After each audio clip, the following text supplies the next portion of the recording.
Hanging out here at Scott Jeffrey's Performance Plus with the man who will answer the phone when you call most of the time. Mr. Kevin Root is with us right now. Of course, his son Nicholas has also been running in the sportsman division and actually has Dad beat in the win department this year 2-0. I had to mention that. I'm sure Nicholas will like it when he sees it. How you been, man? I'm doing good. You? Not bad, not bad. I was just listening. Had some people in here. What are people buying right now? Everything, man. We're busy just about in every department you can think of in racing right now. Tires, fuel, as usual, is pretty high up there on the popularity, but a lot of parts out of the place right now too. And unlike other times, especially last year and the year before when we used to come up here, we're really not dealing with any shortages right now, are we? Nah, I think we're pretty good. We actually all year, right from January on, we've never really had a problem with really getting anything in the store right now. Okay. Fuel. What are we talking about for cost? How much has that gone up, or has it? It's still about the same. It hasn't really gone up at all this year. Tires, I think, had the increase in January. They're like the $20 or $30 it increased in January, but it's obviously leveled off to where it's at now. So we're still right around $250 for a tire. Okay. And how much for a drum? Drum, D12, 109 is really right around the 800, and the D98 is right around the 700. About $100 difference in them. If I buy it at the track? Buy it at the track, buy the gallon, usually is how we sell it there, but we still do sell drums at the track if people need them. But I forgot, I think it's like $13.50, $14 a gallon for between the three fuels. So once again, it's gone up more at the pump than it has at the racetrack. Not really. No, it's it's what it was last year. That's right about where it was last year. Okay, Yep. that's right, because it did come down and now it went back up. So, okay. How you been doing? Told me you had a shot at one on Saturday at Canandaigua. Yeah, we were definitely had the best run of the year for so far. We had a third there a couple weeks ago, but felt really good in the new car. So just we're going for the lead with 5 to go and broke a right rear shock. It happens. You know what I mean? But all in all, it was a good night. Nicholas ran great, ran fifth. He's been really consistent there and even at Brewerton right now. So we'll just chalk that one up and hopefully go out and run just as good this weekend. Broke the shaft or bent the shaft? Broke the shaft. Broke the eyelet right off it. So a lot of load on these cars right now. A lot of load on the right rear. The tires rubbing on the right rear. I don't know if they had a little bit over time. Maybe people want to start checking their shafts a little bit. Because the right rear tire, and everybody knows it rolls right on the bird cage. Sure. You know what I mean? It rolls right on the spring. So maybe it's putting a little bit of pressure over time, and I think it causes probably just a crack. James Sweeting won his first race. Yeah. Are you guys aware of that stuff? Like, as you're running him, are you thinking in your head, boy, Absolutely. he's never won? I mean, really? you're racing enough. You know who's won there. You know who hasn't won there this year. You know who's never won a big block race there. You know what I mean? He hasn't been doing it very long in the big blocks. And, it was great to race. I gave him a slide job, gave him enough room to come back around me. And he did. And he did, you know what I mean? But I felt like we were getting a little bit better than him at the end of the race. But it still would have been tough to pass him because he really had the preferred lane. But I raced him clean, he raced me clean, and that's all we asked for, you know what I mean, the respect part of it. And hats off to him. He won his first big block race, and that's a huge accomplishment, and especially the way the competition is right now. So anytime you can win one, you take it. 5 races in 6 days coming up for some people. Of course, Brewerton this Friday. Saturday, they're running big sale panels, by the way, on the 358s, and of course, Canandaigua's running.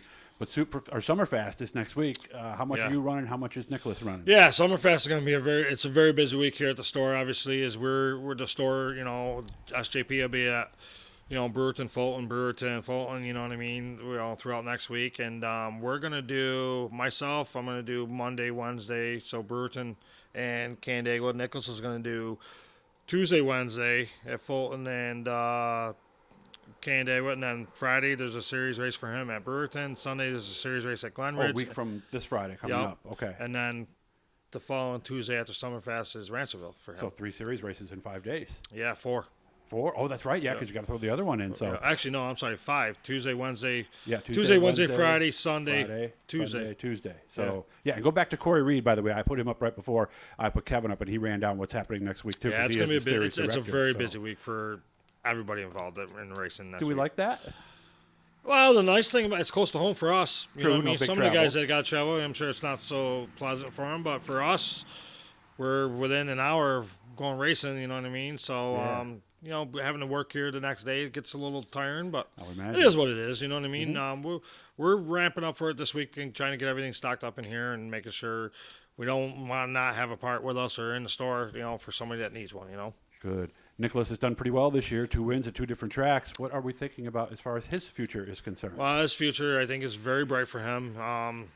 You know what I mean? He's a good worker. He works hard on his stuff, and yeah, I'd like to see how we pan out the rest of this year, and probably one more year in sportsman class, and maybe we'll get him in the big block a couple times next year, and then probably have him just transfer right over Maybe to 2025, huh? the big block. Yep. I mean, that's the plans. Okay. You know what I mean? It's up to him. Whatever he wants to do, whatever he feels comfortable with. He's already taken the big block out. Yeah, it was about a month or two ago at Canandaigua. Yeah, and we'll just leave it at that. But he Because did. I remember, I thought I heard somebody say, I don't know who Yeah, it was, he that was- his lap time was maybe a little Well, he had the better fastest than lap of somebody else. the whole night. Oh, So did he you know what I really? mean. So it's okay, but without cars. But we'll see. I told him it's a little bit different, obviously, when you're Yeah. racing against guys with that kind of speed. But Yeah. he's done very well so far, and I can't be more proud of him. You know, and to see him win 2 races this year already, and Yeah. I don't care how many races I win, you'll never beat watching a kid win races. 15? 15 years old. 15, okay, all right. And there was a line from a Dale Earnhardt movie that I saw years and years ago where he put his son on the track, Junior, there, and that's a new track record. And Dale's character says, yeah, empty track record. There is something to that. Right? Yeah, I mean, you know what I mean. Listen, I'm okay if he beats me. You're listen, cool, I'm huh? fine with it. It's all good. You know what I mean. I think maybe we've done our whole racing, you know, to let him live up to how we've raced now. You know what I mean, and let him be more comfortable and be set on racing that we kind of have pioneered it for him right now, and it's time for him to probably take over the reins here pretty soon. What were you doing at 15? I definitely wasn't doing this. Were you know still what in I mean? karts? No, I didn't. I didn't start racing go-karts till I was like mid-20s. Oh, really? I didn't realize know. you started that late. I guess I Yeah, thought you we did didn't start as racing a sportsman teen. until I was like 35, 36, something like that. So Oh, okay. I So definitely we're would way want ahead already then. I'd want to be in I definitely would love to be in his shoes, you Yeah. know, the way he is, but he definitely doesn't take advantage of it. He works his tail off, you know what I mean, to make sure we're ready to go racing, and I can't ask for anything more out of him. All right, so look for these guys this weekend. And like we said, SummerFAST coming up next week. Monday at Brewerton with the Modifieds and Pro Stocks and then Mods and Sportsmen on the show. Tuesday at Fulton and Wednesday at Canandaigua. Thanks for your time, man. I appreciate Thanks, it. Doug. Appreciate it, man. This is the place to be, guys, just south of Fulton Speedway, right on 57. If you guys aren't coming here, I don't know where you're getting your stuff, but you need to come here. Yeah. Thanks again, Kevin. Thank you.